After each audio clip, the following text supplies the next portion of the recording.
assentados mesmo como os irmãos estão. Leiamos a palavra do Senhor no Salmo de número 78, os 8 primeiros versos que nos diz: Escutai a minha lei, povo meu, inclinai os vossos ouvidos às palavras da minha boca. Abrirei a minha boca numa parábola, proporei enigmas da antiguidade, os quais temos ouvido e sabido, e nossos pais nos têm contado. Não os encobriremos aos seus filhos, mostrando à geração futura os louvores do Senhor, assim como a sua força e as maravilhas que fez.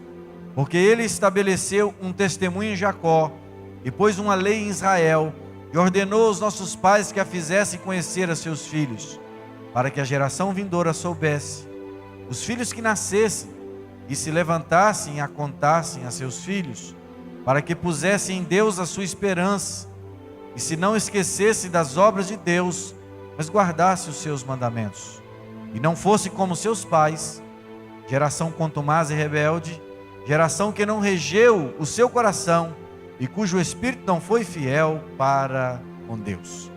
Pai Celeste, que o Senhor venha falar aos nossos corações nesta noite, segundo o teu querer e bondade, em nome de Jesus eu lhe peço, amém. Irmãos, às vezes nós dizemos para nosso filho que ele não pode fazer determinada coisa, mas nem sempre nós ensinamos o menino sobre o que deve ser feito.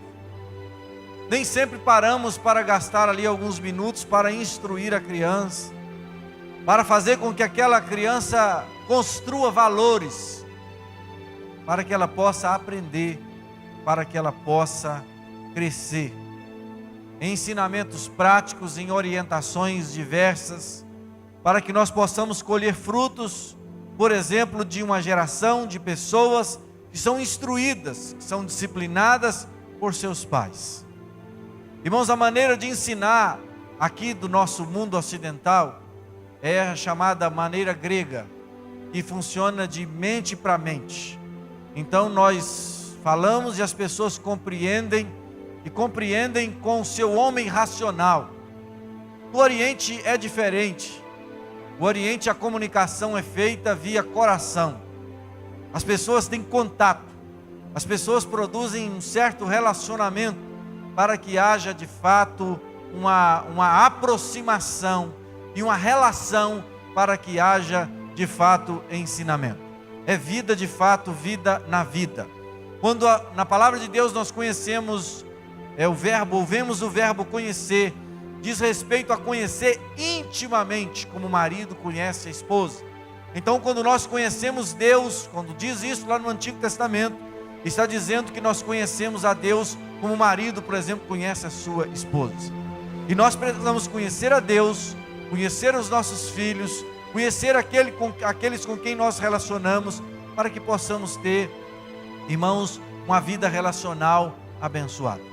Esses dias eu imaginando o que está sendo realizado neste mês da família, aqui em nossa igreja, eu fiquei muito feliz com as ações que o Espírito Santo tem implementado em nosso meio.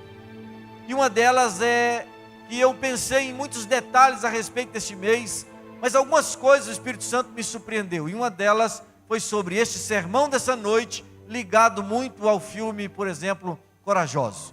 Quem viu o filme lembra-se de um personagem, um policial, chamado Nathan ou Nathan.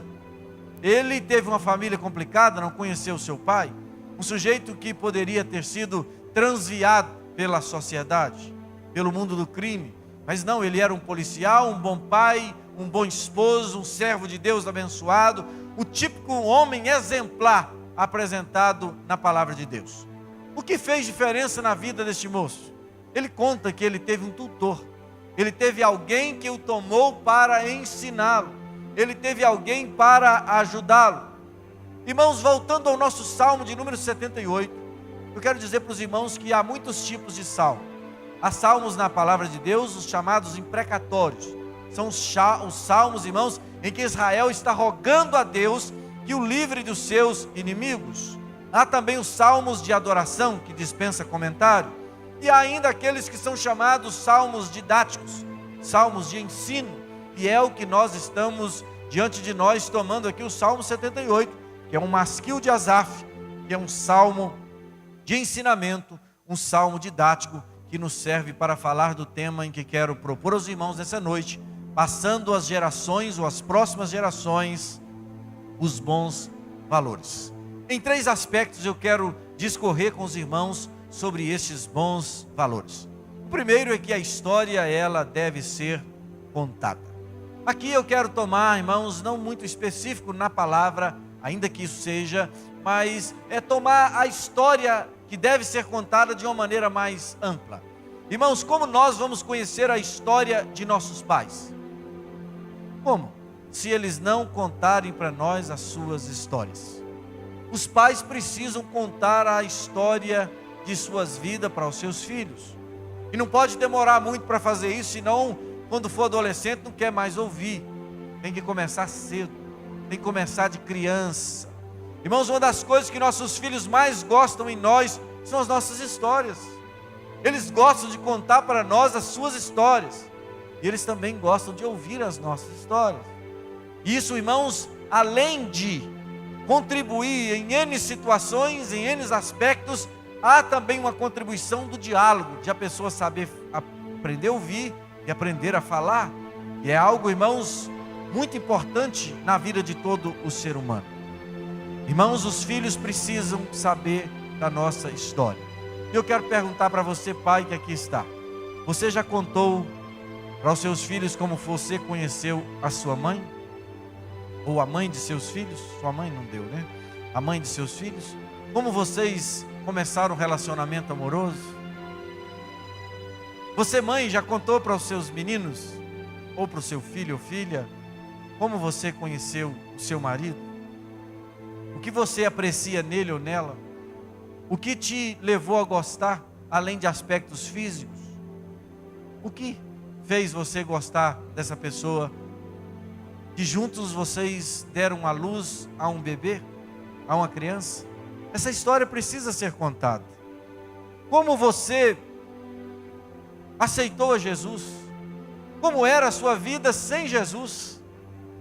Tem muita gente que tem vergonha disso, irmãos. É óbvio que tem coisas mais complicadas, não precisamos entrar em certos detalhes, mas nós precisamos falar como era a nossa vida sem Jesus, não é?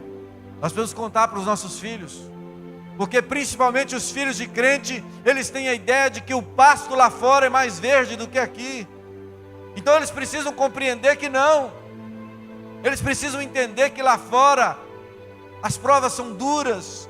Lá fora nós não contamos com a ajuda do soberano Deus. Lá fora as coisas são complicadas. Lá fora o destino é morte, é pecado, é morte eterna. Você já falou para este seu filho e filha do gozo de servir ao Senhor? Você já disse para ele como você ama estar na casa de Deus? Como você gosta de estar na igreja, relacionando com as pessoas da igreja, relacionando com as suas famílias, os seus familiares, os parentes da sua esposa, os seus parentes, enfim. Você tem falado dessas coisas para os seus filhos? Eu quero dizer para os irmãos que a história, ou as histórias ainda, elas precisam ser contadas. Na cultura oriental, irmãos, a coisa funciona bem diferente do nosso meio, no mundo ocidental. Lá, quando alguém faz uma pergunta, a resposta não é dada assim como nós fazemos, não. Empacotada, enlatada e pronto. Não. Lá a resposta vem através de uma história. Lembra que quando Jesus tinha uma situação, ele não respondia aquilo de uma maneira quadrada, não. Ele contava uma parábola. Ele contava uma história. E a pessoa jamais se esquece das histórias. E as crianças jamais se esquecem das histórias que elas ouvem na infância. Nós precisamos aprender e a contar mais histórias do que nós temos feito. Vejam, Jesus, as suas parábolas atravessaram séculos e atingirão a eternidade com ensinamentos que nós jamais esqueceremos dele. Quando seu filho errar em alguma maneira, tente corrigi-lo contando uma história de um erro seu e quais foram as consequências. Às vezes eu vejo pais tão nécios, mas tão nécios, que eles querem contar suas peripécias. Eles querem contar que quando eram alunos na escola, eles faziam a mesma coisa, quebrava vidraça. Sério, já ouvi muito isso de crente. Ele está ensinando para o menino que é assim mesmo. Eu era assim também, esse menino me puxou. Então vai ser um diabado igual? Vai ser um terrível igual? Irmãos, nós temos que contar principalmente quando nós nos demos mal. Quando nós fizemos alguma coisa errada, que nós nos demos mal e que nos custou caro. E todo erro custa caro. Ainda que a pessoa se gabe daquele erro, o erro pode levá-lo inclusive à perdição eterna. Porque se errou, não consertou, não arrependeu e pediu perdão, está em débito com Deus. Nós precisamos aprender a contar mais histórias para os nossos filhos. Tente fazer isso. Para isso, irmãos, nós temos que ter um argumento bom. Nós temos que ter um bom repertório de parábolas, de enigmas, de histórias. Às vezes a coisa anda difícil, o menino quer muita atenção, não é? Nós não temos muito tempo. Irmão, se nós não dedicarmos, o tempo passa, voa. Esses meninos rapidamente serão adolescentes e já não mais quererão ouvir-nos mais. E se nós não treinarmos para eles estarem conosco, se nós não aproveitarmos o momento que eles querem estar conosco, nós perderemos, irmãos, a chance de forjar ali um relacionamento profundo e abençoado e, sobretudo, contando as histórias que podem edificá-los. Veja o que o texto nos diz. Tudo isso está aí no texto do Salmo 78. Diz-nos o texto, versos 2 e 4. Proporei enigmas da antiguidade, os quais temos ouvido e sabido, e nossos pais nos têm contado. Não os encobriremos aos seus filhos. Então veja o seguinte: o enigma suscita curiosidade. Ainda hoje, alguns judeus, na noite da Páscoa, tudo remete ao Cordeiro Pascal, os judeus colocam um pedaço de osso grande em cima da mesa. Então a criança, quando chega e vê aquele osso, um negócio muito esquisito, ela vai perguntar: que osso é esse? Por que isso? Irmão, se tem um recurso didático, ou uma ferramenta didática muito adequada, é a curiosidade. Quando nós estamos curiosos para entender determinada coisa, nós, irmãos, não temos preguiça, nós ficamos excitados, nós ficamos, irmãos, compungidos aí atrás da resposta. Então nós precisamos suscitar isso nas crianças. Os judeus fazem isso. Os judeus trabalham essa questão dos enigmas. Eu, quando cheguei aqui na segunda igreja, havia um menino aqui. Hoje ele não é mais menino, é um homem. Mas ele procurava um irmão aqui da igreja, e eu os via de vez em quando trocando enigmas. Eles ficavam fazendo charadinho com o outro, e brincava, e era o relacionamento que eles tinham. Nós precisamos voltar a isso. Nós pais precisamos suscitar em nossos filhos. Eu tive uma infância com muitas histórias, não todas que eu gostaria de saber. Como o papai conheceu mamãe, eles nunca contaram, mas gostaria de saber. Se eles quiserem contar, ainda estou pronto para ouvir. Como é que aconteceu, como é que foi, e etc, e etc. Irmãos, do mesmo modo que os pais receberam, diz no texto, os pais precisam passar para os seus filhos. Ora, está aí no texto, nossos pais nos contaram. Então, eu recebi do meu pai aquilo que eu também dou. Então, nós precisamos continuar esse processo. Diz aí do texto que nós não podemos furtar aos nossos filhos tudo que os nossos pais nos fizeram. O texto diz assim: nós não iremos encobrir de nossos filhos as nossas belas histórias. Veja que coisa gloriosa. Pais, avós, nós outros que aqui estamos, vamos contar as histórias, vamos contar a história, sobretudo a história da salvação, principalmente a história que está no livro sagrado. Então, primeiramente, primeiro aspecto aqui do passar o bastão para as próximas gerações, no que diz respeito aos bons valores, o texto diz que a história precisa ser contada. O outro aspecto, o segundo, é que o conteúdo da história precisa ser também observado neste texto. Irmãos, nós não podemos dizer o que nós pensamos, nós temos que dizer aquilo que Deus pensa, aquilo que Deus diz. Nós precisamos compreender aquilo que a palavra de Deus nos diz. Eu já disse aqui sobre isso e não vou entrar em detalhes por conta do nosso tempo inclusive, mas o Leonardo foi um jovem que me marcou, pois numa discussão ele se levantou no meio de 25 pessoas aproximadamente e disse assim: a Bíblia diz assim. Enquanto todos diziam: eu penso, eu acho, eu não sei o que, eu, ele disse: a palavra de Deus diz dessa maneira. Então nós precisamos contar a história, sobretudo essa que tem o conteúdo que é a palavra de Deus.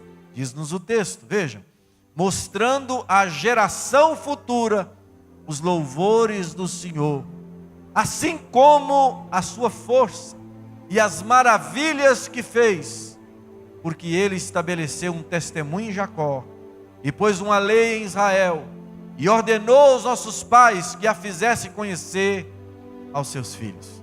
Irmãos, isto aqui que eu estou dizendo nessa noite, não é um convite para mim e para você que somos pais crentes, é uma ordenança de Deus. Deus nos mandou fazer isso que está dizendo aqui no Salmo de número 78. Irmãos, Deus humilhou a nação mais poderosa daquele tempo. Deus abriu o mar. A nação mais poderosa, irmãos, viu-se completamente destruída. Durante 40 anos, Deus deu um maná que caía todos os dias, com exceção do sábado. Deus fez brotar água da rocha. Deus fez com que roupas e sapatos não se desgastassem naqueles 40 anos. Deus abriu o rio Jordão. Deus derribou as muralhas da poderosa cidade de Jericó. As maravilhas que o Senhor fez. Os filhos precisam ser apresentados a Deus, ao Deus que tem todo o poder. A criança precisa compreender que Deus é poderoso, glorioso, sustentou a Israel, abriu o mar, abriu portas, destruiu nações poderosas. Esse Deus é o Deus da nossa casa. Esse Deus é o Deus da nossa família, é o único Deus, é o Deus poderoso. Então o conteúdo principal das histórias que precisamos contar é a história do Deus, do poderoso Senhor, do eterno Deus. Deus fez aliança conosco, como Ele também fez com os irmãos israelitas. Diz o texto que Ele estabeleceu, está aí no verso, estabeleceu um testemunho. Então Ele estabeleceu isso tudo que eu digo aqui, que está no texto do Salmo de número 78. Nós temos a ceia do Senhor. Os israelitas tinham uma Páscoa. Irmãos, na ceia nós estamos relembrando a morte de Cristo até que Ele venha. Nós não podemos esquecer de onde viemos e para onde vamos, como a obra de redenção chegou até nós, quem somos, o problema do pecado, o problema das dificuldades que nós temos relacionais, da desobediência dos próprios filhos. Eles precisam compreender que eles nasceram maus, eles precisam compreender que eles precisam de Jesus, eles precisam entender que eles carecem da graça e da misericórdia do Todo-Poderoso, e eles só conseguirão saber isso através das histórias contadas neste livro. O conteúdo é este livro aqui. Ainda diz o texto, ora, e pôs uma lei em Israel. Irmãos, nenhuma nação, ora, os babilônicos, os egípcios, os sumérios, eles contribuíram na área da tecnologia e da ciência para o mundo muito mais do que os israelitas. Mas no campo da ética e da moral, nenhuma nação teve e que Israel teve. Deus pegou um povo no Egito, escravo, um povo sem nenhuma identidade, e o levou para Canaã. Em 40 anos, Deus deu àquela nação, Deus deu identidade, Deus deu àquele povo a maior herança ética da história humana, que saltará para a eternidade, pois os valores dos 10 mandamentos, eles são perpétuos, irmãos, eles não podem ser jamais destruídos. Deus deu a lei, então nós precisamos contar essa lei, contar essa história. O conteúdo é este para os nossos filhos. Conhecer a tudo isso, a todo este conteúdo, é uma ordenança do Senhor Deus. Diz lá, ó, fizesses conhecer a seus filhos. O Senhor nos ordenou conhecer essa história, e nós precisamos contar aos nossos filhos. É claro que precisamos contar outras histórias, até da literatura, os enigmas, aquelas charadas, mas sobretudo, não nos esqueçamos de contar a história que é a mais bela história, a história da salvação. O terceiro aspecto, irmãos, nesta continuidade dos bons valores, além de que a história deve ser contada, de discutir o conteúdo da história, também nós precisamos compreender nesse texto que há um propósito nesta história. Queridos, tudo o que Deus faz é bom e tem propósito. Irmão, se Deus marcar com você de ir tomar café na sua casa amanhã, 3 da tarde, pode ter certeza que Ele não vai lá à toa. Ele tem propósito. Deus tem planos. Irmãos, Deus tem planos conosco. Irmãos, Deus não faz nada por fazer. Ele é glorificado em todas as suas ações. Ele não te salvou apenas por salvar. Deus tem propósito para você, com você. A Bíblia tem propósito. Esta reunião desta noite tem propósito. Em todos os momentos que eu passei ali, orando, pesquisando, lendo a palavra, meditando, construindo isso que está sendo exposto aqui, tem um propósito. Há um objetivo específico, geral, a respeito da reunião desta noite. Os louvores têm propósito, tudo tem propósito na vida, e há também propósitos específicos relacionados à entrega dessas histórias para os filhos. O texto então nos dá o propósito.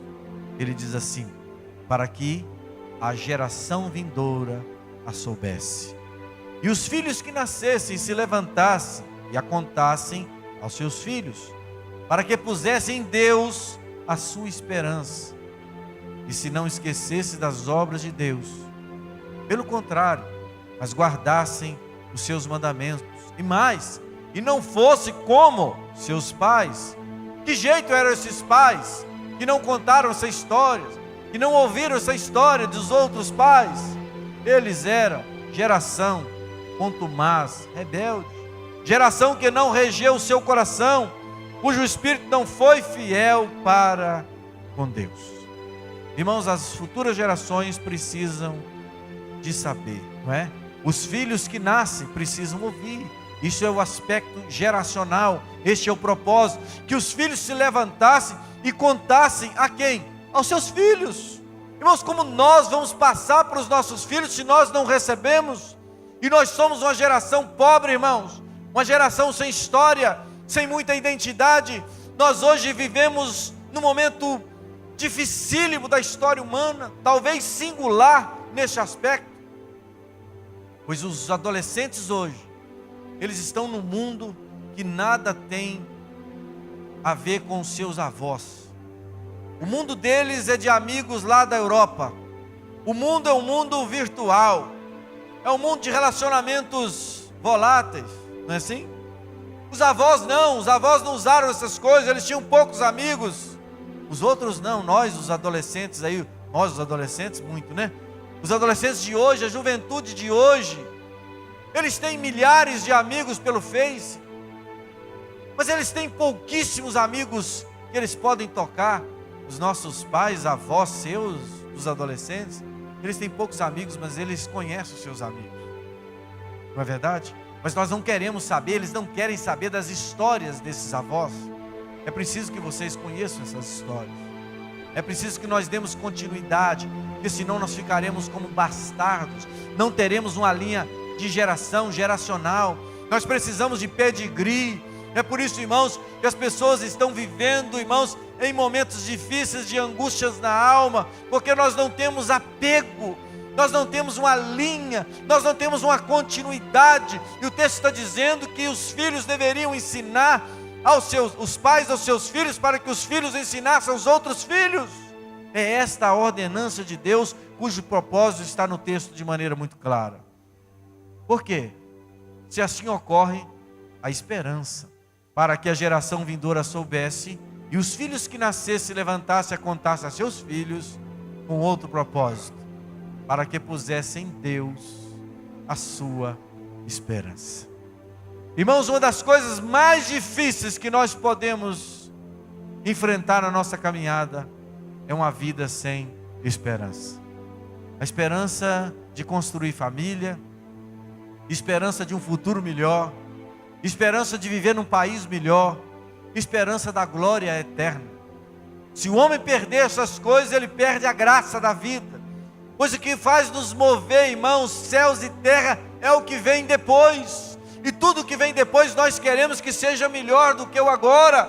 Então nós precisamos contar essa história para que a esperança seja suscitada, erguida dentro do filho, para que ele tenha uma esperança a respeito dos projetos e dos planos de Deus a respeito do ser humano.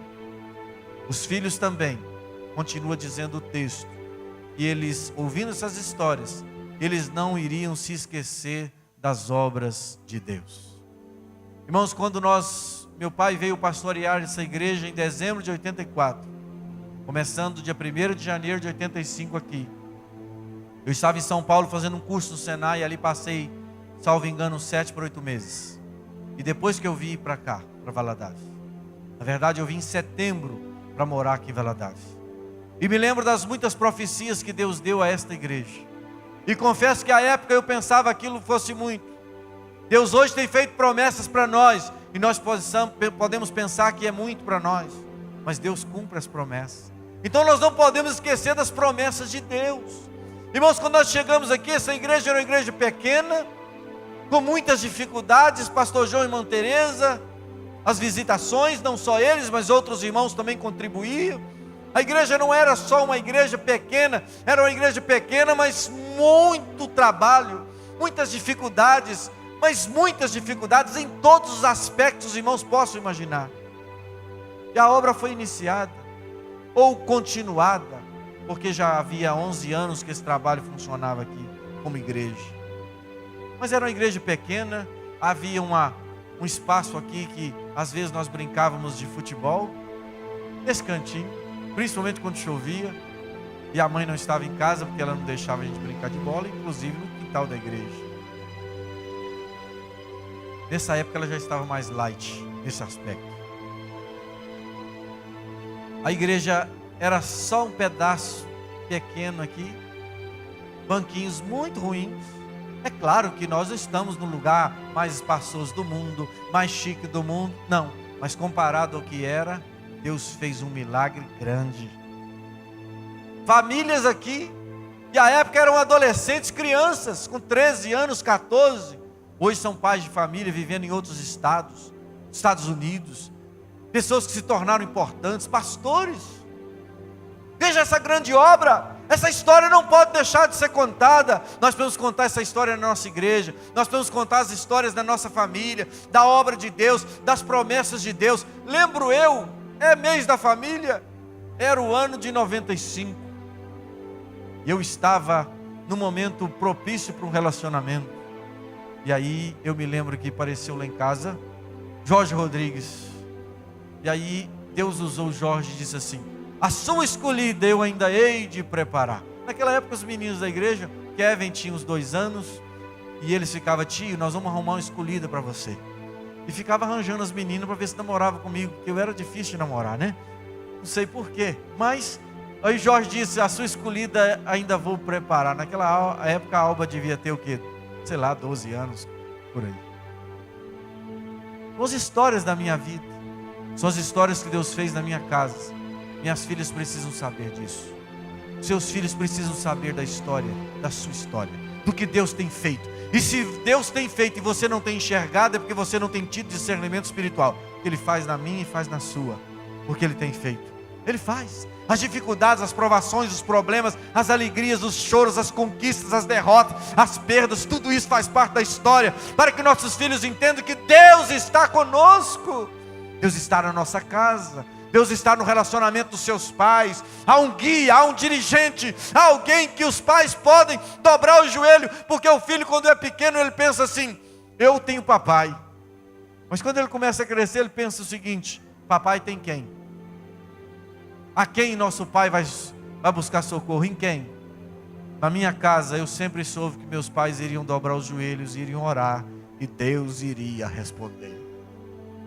E sempre respondeu. Nem sempre com fogo, mas que respondia. Você tem contado as histórias espirituais para os seus filhos? Conteúdo da história? O propósito dessa história? E aí o texto nos diz, irmãos, que esses meninos não podiam ficar rebeldes. Contumaz e rebelde, geração que não regeu o seu coração e cujo espírito não foi fiel para com Deus. Irmãos, eu e você, nós queremos que os nossos filhos sejam ótimos.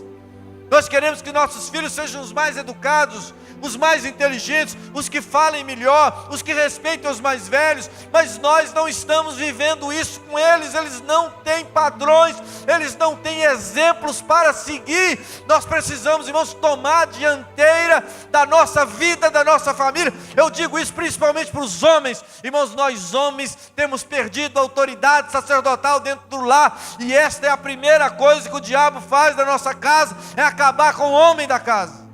Pois destruindo o homem da casa, o resto é muito fácil de ser destruído. Nós homens temos que tomar uma posição, irmãos, de que um sacerdote dessa casa sou eu. Se tem alguém enfermo em casa, levanta e põe a mão na cabeça e ore. Você é o sacerdote do seu lar, você é o pastor daquela igreja, você é responsável por aquela igreja. Um dia Deus irá cobrar o que você fez com a sua família, principalmente você, homem, saiba disso. Você casado, que não tem filhos, saiba disso. Você que ainda vai casar, já comece com o pé direito, o pé certo, para que as coisas não venham a ter problemas, porque mesmo nós tendo esses objetivos claros, ainda teremos dificuldades na nossa caminhada. E esse salmo, esse masquil, essa instrução de Asaf, tem um objetivo também no Salmo 78, verso 1, lá diz assim: escutai a minha lei, povo meu, inclinai os ouvidos às palavras da minha boca.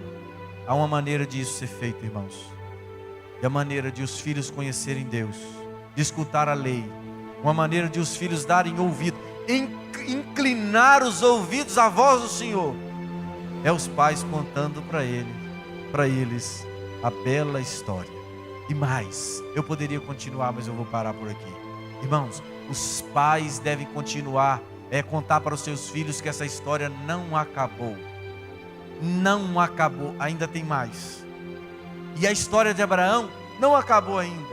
Um dia nós iremos encontrar com Abraão. Ele está nos esperando. E essa história vai encerrar lá em cima na glória. A criança precisa ter essa esperança. E quando ela tem isto, irmãos, ela não se perde na caminhada da vida. Porque quem tem o Senhor como dirigente, como diretor, não se perde neste caminho, que às vezes é tão difícil e impossível de ser seguido de verdade, sem a ajuda do Todo-Poderoso. Eu deixo um conselho aqui para os pais, principalmente para os pais: não furte de seu filho este maior tesouro. Seus filhos precisam conhecer a palavra de Deus.